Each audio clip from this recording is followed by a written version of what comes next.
So welcome everyone. My name is Madeline Roberts. I'm the product marketing specialist for RentalResult and EquipFlows.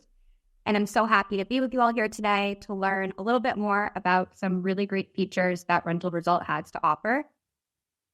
If you have any questions during the webinar, please feel free to use the hand raising feature or drop a question in the Q&A box. I'll be asking them throughout just to get those answered live.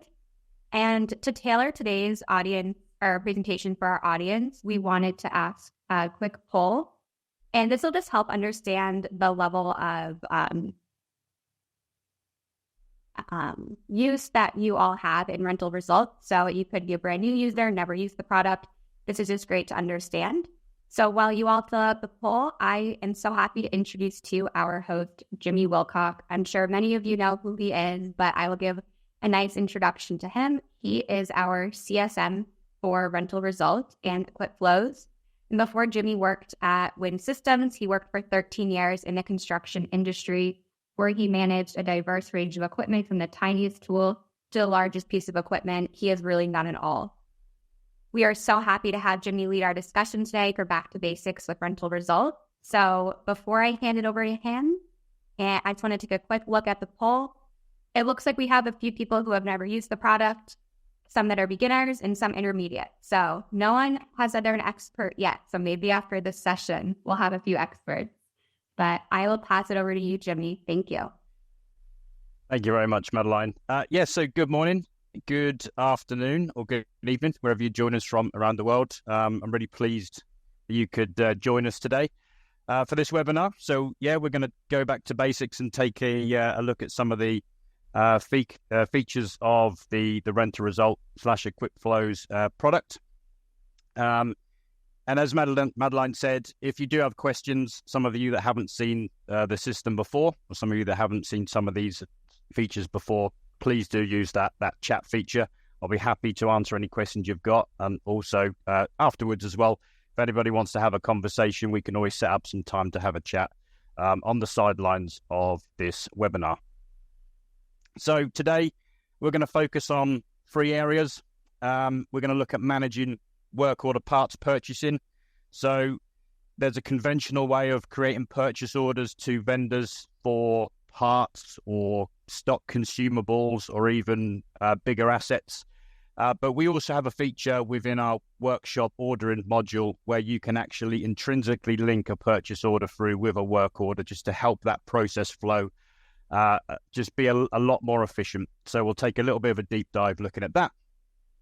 Then we're going to segue across and look at types of transactions in the system. So we work in some very peculiar industries. So we have industries like construction, petrochem, oil and gas, nuclear, pharmaceutical, where we have some really diverse and really unique workflows. So we need to be able to flex the system in order to be able to manage those transactions efficiently. So we have a number of features where you can check flags in the transactional settings to make things work differently as you traverse through the system and process your orders, your quotes, your requisitions, your invoicing and such like. So we'll take a little look at some of those features. And then finally, we'll wrap up and look at a feature which I really love in the system. And this is what I call auto stock replenishment. It's essentially managing min-max stock control. So your parts, your consumables, how can you effectively manage those so you don't run out of the most commonly used products in your business, and how we can use the system to our advantage in an automated way. So with that said, let's dive straight into our first featured item for today, which involves workshop orders and purchasing parts. Now, I have many conversations about workshop processes, and it can be super complicated at times. But fundamentally, when I ask the question of customers, what would you like to achieve in this area? What are your goals? And the response I get is generally, well, I want to get stuff into the workshop. We know we need to get it into the workshop periodically or ad hoc if it's a damage. We want to fix it, we want to inspect it, we want to turn it around, and we want to get it out of the door on rent again. Okay? So if it's sat idle, it really isn't earning the business money. So that's, affecting the bottom line. So in order to do that, we need to make sure we're as efficient as we can be. Obviously, as I mentioned, things happen, things get damaged. So we need to be able to manage things in a more reactive way, but we still need an efficient process to help us get assets mobile again and as quickly as possible. So then I ask what the challenges are. And I hear that sometimes it's hard to coordinate parts for routine or more complicated services. So assets can sit up for days or weeks on end, or even more. So that's just one example where we start to see inefficiencies creeping in to the process, and utilization starts to go down. And we want to be able to address that. As I mentioned, that's affecting the bottom line. So we need a better control. We need better visibility of our inventory, and other needs as we manage a very hectic and busy workflow. There's a lot of moving parts. So let's take an engine, for example. We're not going to stock every single part that exists on an engine. So sometimes we need to purchase on demand, just as much as we want to hold more commonly used parts on the shelf. And in fact, one of the other items we're going to talk about today, as I mentioned, is about managing min-max inventory control levels and also consignment stock. Just so we can show you the features that you never run out of the things that you need the most. So we'll come on to that a little bit later. But for now, I'd like to focus on third-party purchase orders for parts and labor.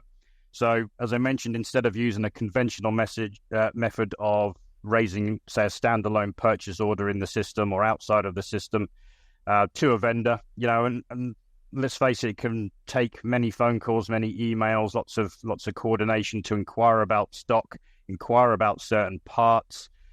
Maybe it's a certain part that is not commonly available in the marketplace. We all know, obviously, we've had lots of shortages of materials in the world of recently. So we need effective ways in which we can manage those.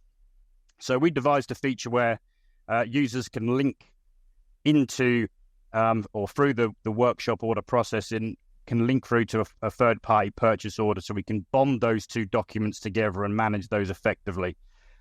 So let's jump into the product, and then we can take a bit of a deeper dive. So if I go into a workshop order,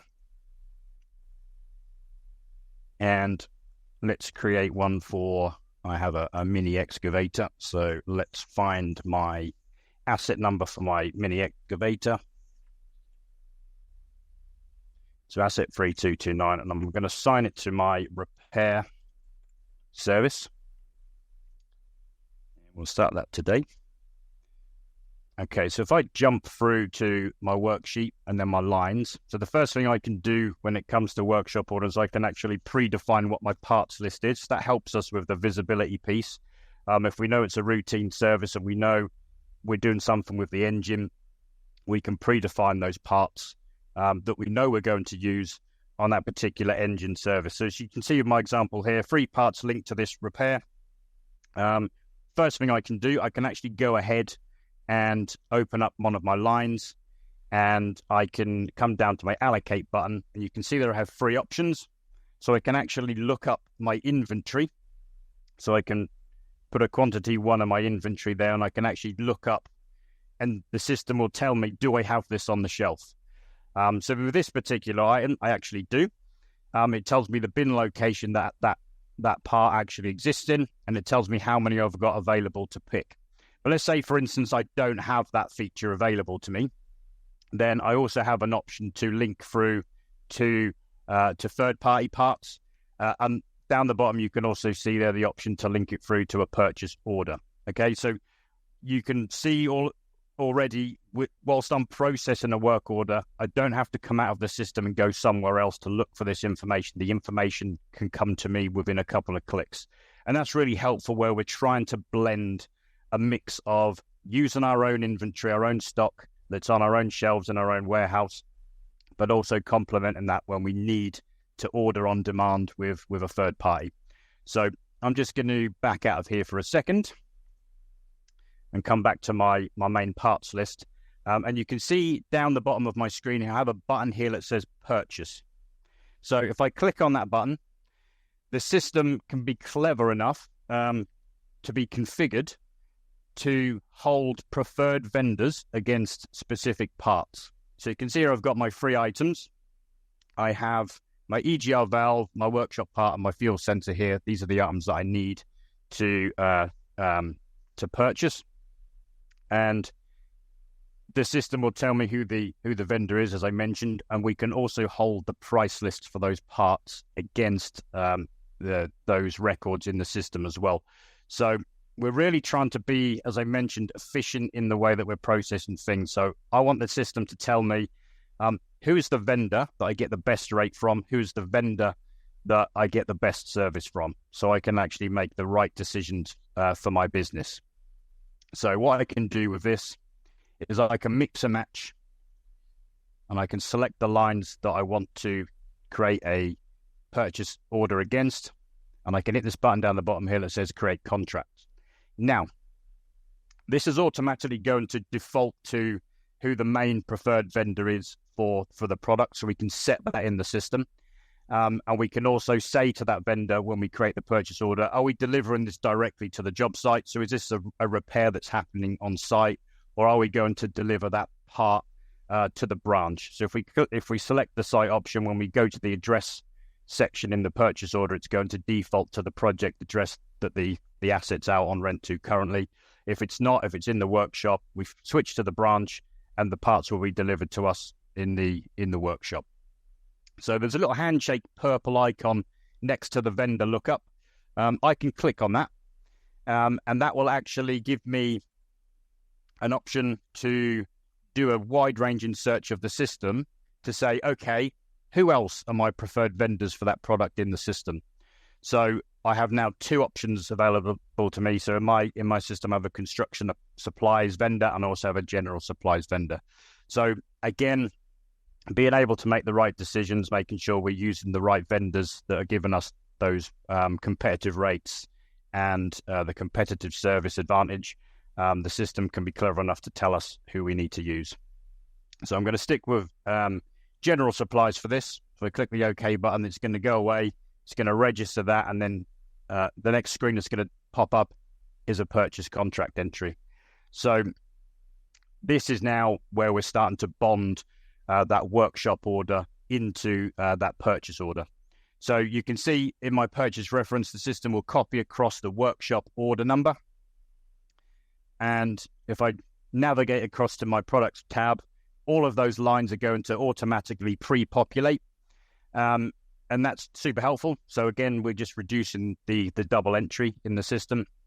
The quantities will pull through as well as pricing as well. So I also mentioned the fact that we have the ability to create vendor price lists and link those through to item codes. So you can do that manually, or there's an upload routine. So if you change your price and you renegotiate rates, we also have routines where you can upload those prices, let's say on an annual basis, and manage those price lists effectively in the system. So again, reducing clicks, reducing touches, reducing, I guess, the ability to introduce human error when we're keying in rates.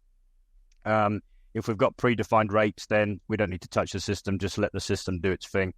So essentially when we're creating that purchase order, because we're pulling all of that information in from pre-existing data in the system, there's very little I need to do with this. I may need to, if I wanted to add a new item on, or I wanted to add some, if the vendor's charging us a delivery charge, maybe I need to add that item on.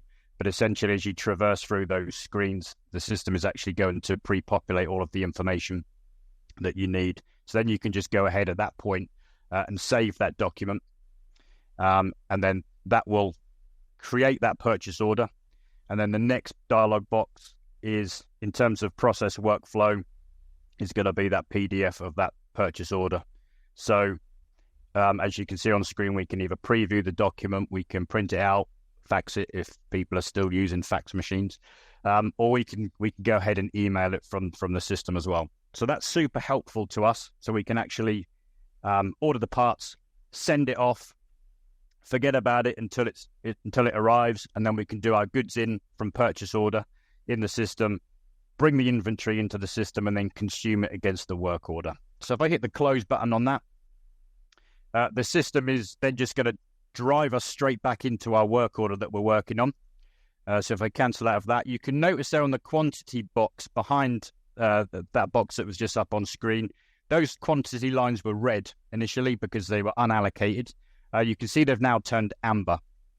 And what that means is it means they've been ordered, but we're awaiting goods receipt. So as soon as those items have been delivered, we can then, as I mentioned, do the purchase order goods receipt, and then those line items will turn from amber to green to indicate that we have, a positive pick against third-party vendor parts.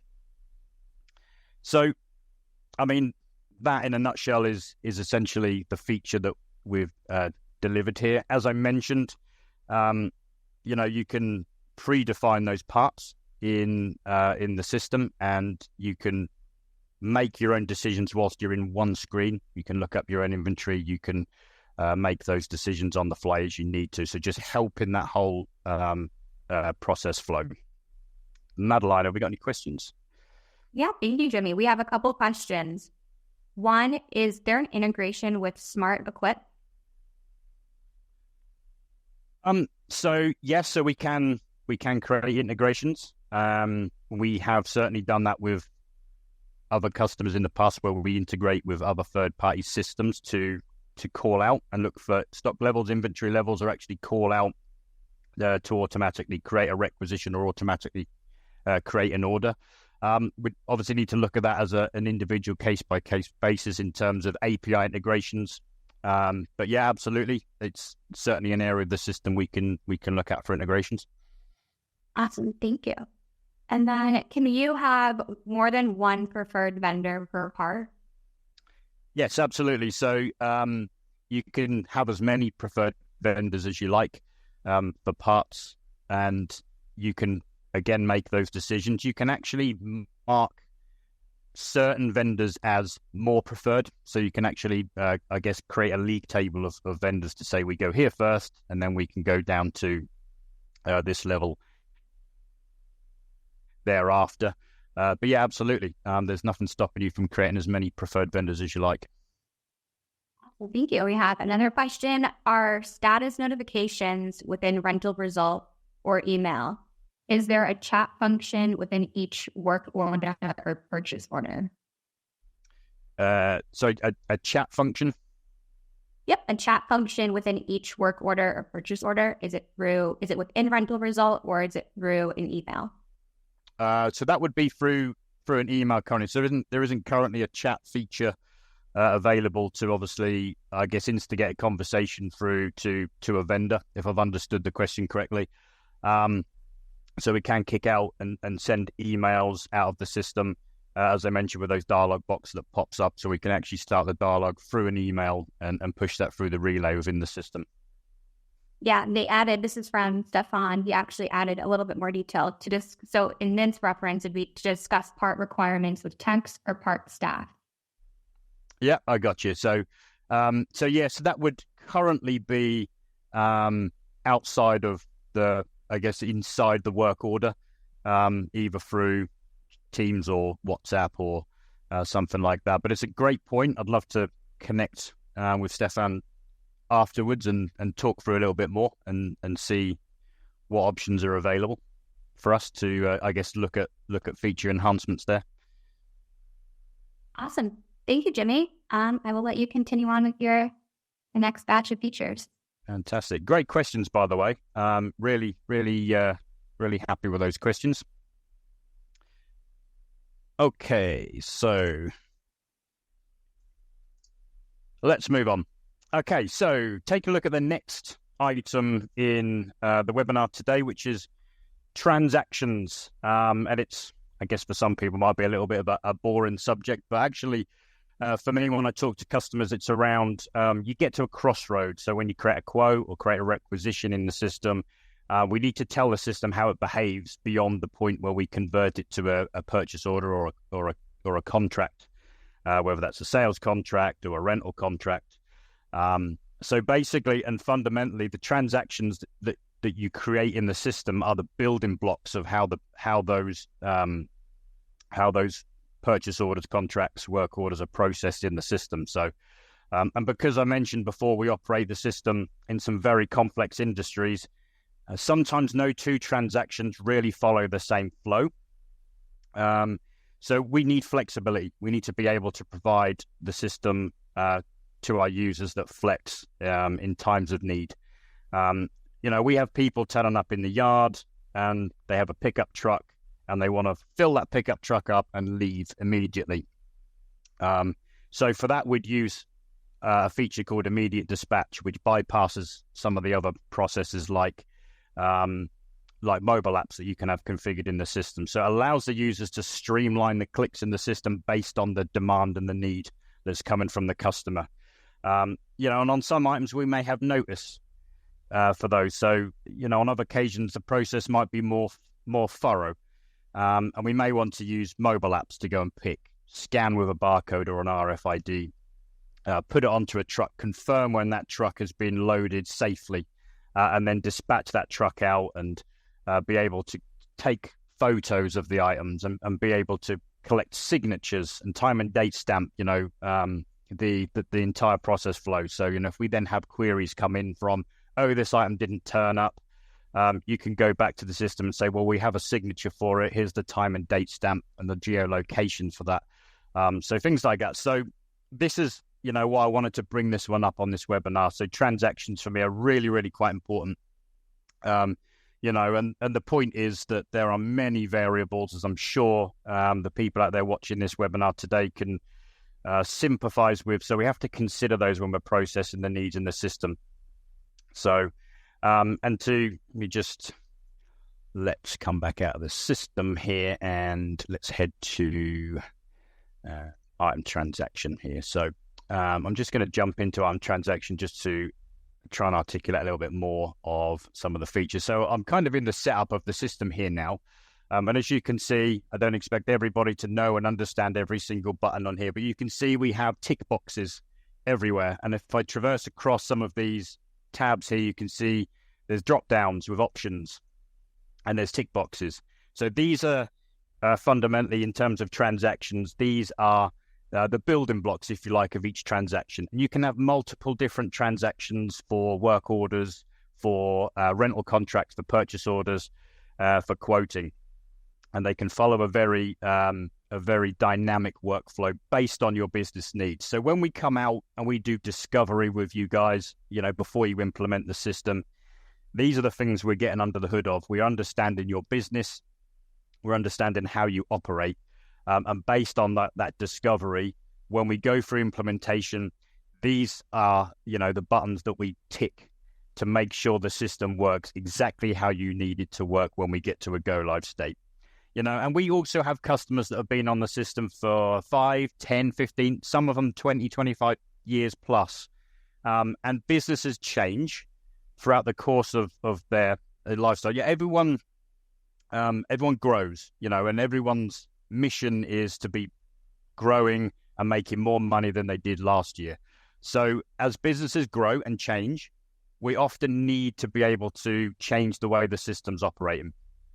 Okay, so we need to be able to come into those settings and we need to be able to change them is kind of the message there. So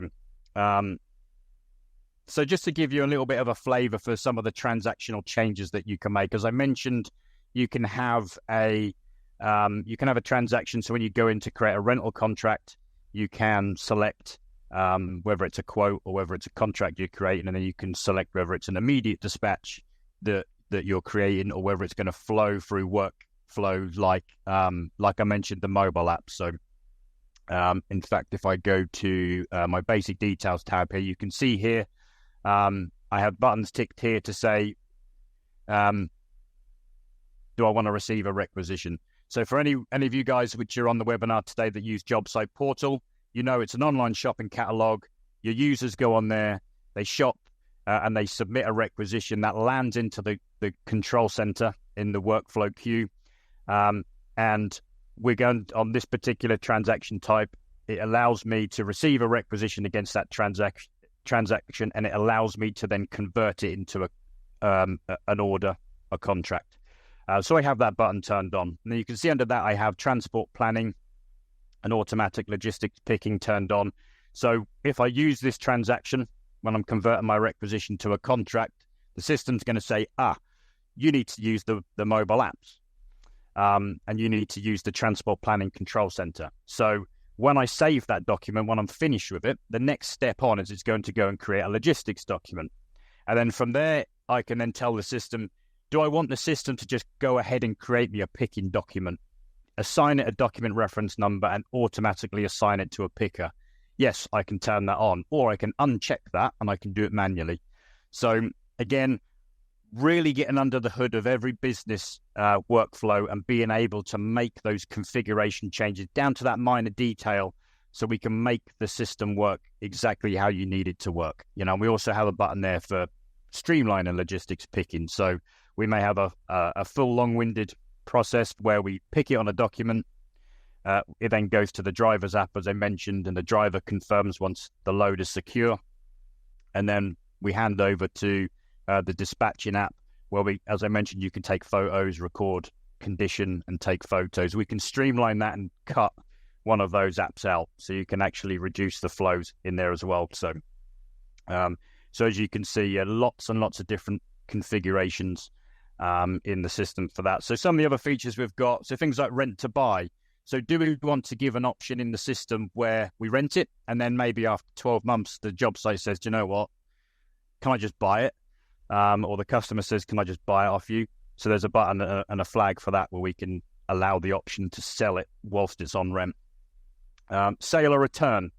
So there's a checkbox up here. It's unchecked in my system at the minute. So the best analogy I can give for this is if you sell the job site 50 hard hats or 50 pairs of boots and they consume 25 of those, at the end of the project, if there's still 25 hard hats still in their packaging, they can decide if they want to send them back. And you can decide if you're happy to receive them back or the project just takes them over to the next job. So even buttons like that, so they can actually request that they're sent back and you can issue a credit for them because you would generally invoice for those things on the first invoice. There's an option for that. Substitute items. So if somebody requests a mini excavator and you have a larger excavator, but it does the same job, you can decide in the system whether you want the rental controllers to be able to select substitute items and offer something different to what the job site's asked for. Amendments. So do you want to allow people to amend the document, amend the contract after it's been dispatched, add more items on, change the rates, change the dates, things like that you can control within transactional maintenance. Same branch processing or multi-branch processing. Do you want to allow the other branches in your network to be able to return your goods from your branch into their network?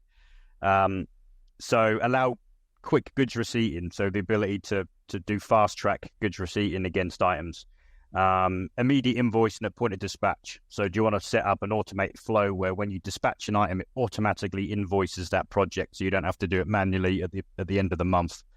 Price list updates. So you can set a transactional level whether existing contracts have new prices updated or not. So if you get to the end of your financial year and you want to change the pricing across all of your contracts, you have the option then to say, do I want to apply it to the already existing rental contracts, or do I want to just apply it from this date on for new contracts going forward? So, and then things like damage waivers, we can add and apply features for damage waivers.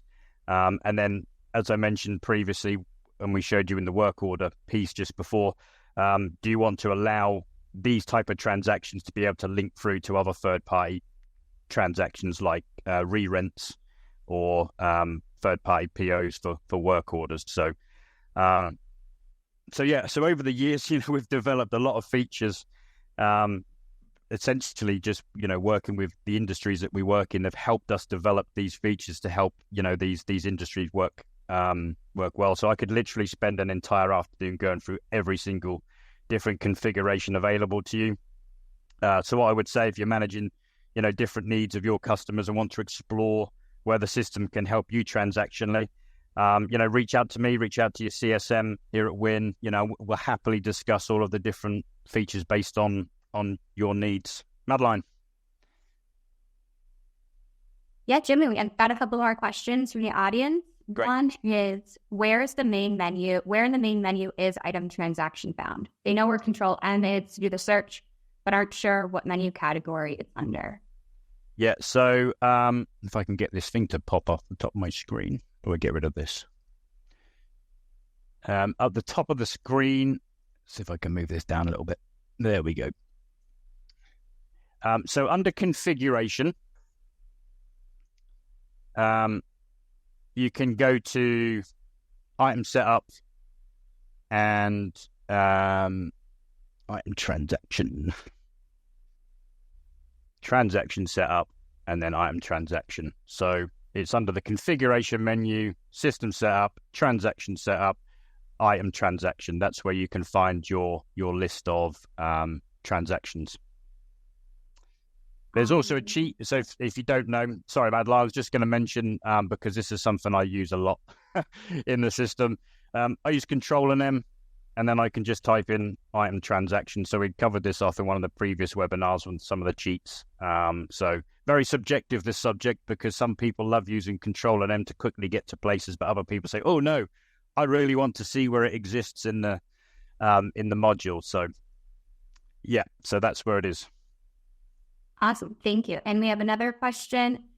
Can certain requisitions go to one employee and another request go to another? For example, skid steers go to person number 1 and mobile office trailers go to person number 2.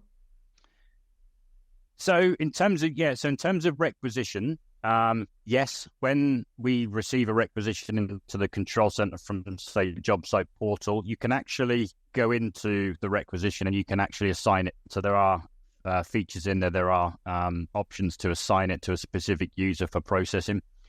And I'd be happy to follow up with that person offline and show them how to do that. Awesome. Thank you. I will let you continue on. Perfect. Okay.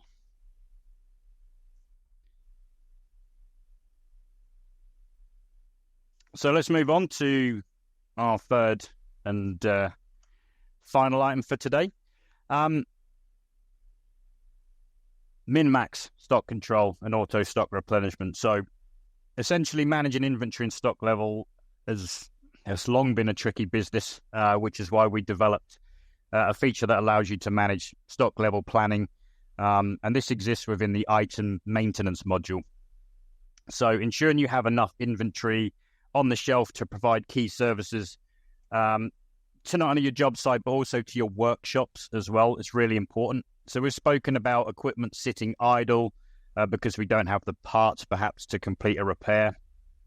So this feature exists to complement that process and also allows you to manage other popular items that fly off the shelf faster than you can keep up. So we call it auto stock replenishment. And when configured, this feature introduces the ability to automate the creation of a purchase requisition. So we have a purchase control center where once configured, once we hit a threshold for a minimum stock level, it will create a requisition that can be workflowed based on approvals. So you can send it out to be approved, and then once approved, it will then generate. You can convert it. It will generate a purchase order, and then you can send it off to the vendor. So essentially, as you can see on screen, in fact, I'm going to dive into the core system and we can go into our item maintenance, and I'm going to pick up my widget. So in item maintenance, we have a tab here that's called branch levels. So this is my stock item. It's a widget. I'm going to go to my branch levels, and these are all of my branches that exist in my company network. So if I double click on that, it's going to bring me up a dialog box, and it's going to allow me to dynamically change the inventory levels that I can have. So I can tell the system what's the minimum amount of this thing that I want on the shelf at any one moment in time. So for my widget, the minimum I want to see on my shelf is 10. and the maximum I can hold in that location is 1,000. If we grow and put another shelf into the store's location, then I may up that quantity to 2,000, and I may up the minimum quantity to 50. But we want to go one step further than that. So we can tell the system what the minimum is we want to have and what the maximum is we can physically hold. But we want to also tell the system when we want that to trigger that requisition. So when the system gets down to 50 on the shelf, I want the system to recognize that, and I want it to tell me by way of creating that purchase requisition. And that purchase requisition is going to be created for a quantity of 800. So what that's allowing me to do is that's allowing me some tolerance there. So I've got a tolerance of 40. So I don't actually physically get down to 10 left on the shelf before the requisition is created, or I notice that the shelf is getting low on stock. It's going to tell me when I get to 50. So the purchase requisition will kick in, and that gives me a tolerance of 40 to play with. So if I've got orders coming in for these items, I've got a work order over here, I've got somebody wanting to buy them over here, I've got some time. So maybe that 40 will last me 2 weeks. That's enough time for that requisition to be processed, approved, sent out to the vendor, and then have them deliver the parts over to you. So we have a minimum quantity, a maximum quantity, a reorder level, and then a reorder quantity. So working within those parameters, within that threshold of, I never want to have any more than 1,000. So I'm going to just order 800 once I get down to my lower level threshold. The other things we can do here as well is we can actually define which bin location that's in. So this is my bin 1111. And that allows me, I guess, to go to that location and look at those numbers in there if I wanted to double check before I go and send the approval through and get the purchase order. I could actually go and do an eyeball on those and just make sure that those items are actually indeed needing to be reordered. And then I can define return bins as well. So, these things are going out on rent, so maybe they're rentable items. Do I want them to come back into a different bin that they dispatched out of? So maybe they go into a quarantine bin whilst they're being looked at in the workshop. And then we have also, and I'll just brush on this today, consignment stock. So when customers need the ability to bring stock in from a vendor without affecting the stock value, without creating a liability, this feature, once you've configured it, will allow users to do that. So you'll be able to create a purchase order and do a goods in for consignment stock that's owned by the vendor. So maybe they have a bin location set up within your workshop or your store's location, and they can keep that topped up. And then you can use the system again in the same advantage with the minimum maximum to be able to maintain a vendor stock level. And then they can come in, they can top it up, and then they can just invoice you for the items which have been used. So that also exists within the system as well. And you can also, you can be dynamic and you can be fluid with this feature. So we also have the option to create demand types. This one, it could be seasonal. So it may be that you're using more of this product in the winter than you do in the summer. So you may need to adjust the stock levels, to suit the season or the demand period, if you like. So, it's not just set. Once you've set it, it's set in stone. You can actually come in and tweak these levels. So if you, as an example, you're always running out of one certain type of valve, and you're fed up of continuing to raise purchase orders or sending someone out to a vendor to pick something up, you may be paying more money for that. Come in and increase the level that you're holding from 500 to 1,000. That gives you a bit of breathing room to be able to manage that demand a little bit more effectively. So, so essentially, once this is all configured, as I mentioned, once you hit that lower level reorder level, the system will create that requisition, and it will land in what we call our purchase order control center. So that will show all of the requisitions that are needing to be looked at, and then you can set up approval so they can go to a manager, workshop manager, or yard manager. They can approve that purchase, and then that requisition will automatically get created into a purchase order, similar to what we saw earlier with the creation of the purchase order when we're raising one for a third party for parts. Again, because that information already exists in the system, it's just going to automatically create it. So you just need to look over it, make sure the rates are correct, make sure all of the information's in there, save the document, it'll pop the dialog box up. You'll be able to create the PDF purchase order and email it straight out of the system. Madeline, how are we doing? We are doing good. We have a couple more questions. One is, can we amend the min and max once they are set? So as I mentioned, it's fluid, it's dynamic. You can change it today, change it tomorrow, change it the next day. So these fields are open. So I can change this in here to say, do you know what, I'm fed up of reordering. I'm going to make that my minimum quantity. I'm going to up that to 2,000. Once we get down to 150, I'm going to kickstart that, and then I'm going to up that to 1,200, for example. So it's all dynamic. And once you save it, so once I hit the OK button down here, that's locked in the system. So if we were then at that point when we made that change, if the system's low or then pushes it underneath that threshold, the system will recognize that and create that requisition for you. Yep. And then one more question. Could you quickly show what historical purchases per item looks like? Quantity, price, or who purchased? Yes. So if I can show you the area of the system that exists in. So if you do an item inquiry, and again, just for the basis of time, if anybody wants to pick up any of this with me afterwards, we can certainly set up separate sessions to look at this. But if you do an item inquiry, so you can look up against a specific item code, and you can use any of these details at the top here. So we've got a movements and a history tab against item codes, so you can actually look for documents that have been created in the system, the specific date. And so you can see that, status has changed. I'll just make my screen a little bit bigger. I should imagine Zoom's probably made it a little bit smaller for most people. So you can see when a status has changed, you can see when a rental contract's been created, when a returns contract's been created. So same rules apply. So you'll be able to see when purchase orders have been created, and you'll be able to do a document inquiry on that. So I can hit that button there, and I can look at the goods in, re-rent order.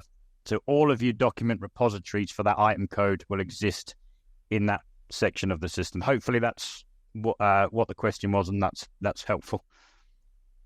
Awesome. Thank you so much, Jimmy. And now before we wrap up, if you just want to jump back into the deck real quick, we have a couple of sign-ups and just announcements for you all to take part in. So we have our RentalResult monthly newsletter. If you scan this QR code here, you will be subscribed. These go out usually the first week of every month and have great information on our product roadmap, articles, webinar recordings, webinar registrations. So feel free to sign up for that by scanning the QR code. And then we also have our Emerald user group. So this is a group of all RentalResult customers who get together. We're planning our next meeting for April. So these are great to discuss, wants and needs for the product roadmap, shared development projects between customers, and really just a good time for our customers to get together and talk about how they use the product within their operations. So scan that code and I can get you set up into that group.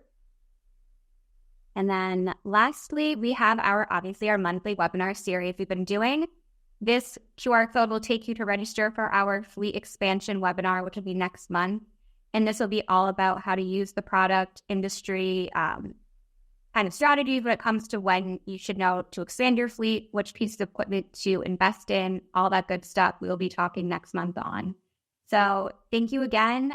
At the end of this webinar, a quick survey will pop up on screen. If you have a moment, fill it out. We'd love to hear from you, what you want to see from webinars, and how we can do better. So thank you so much. Thank you, Jimmy, and we will see you in April. Thank you, everybody.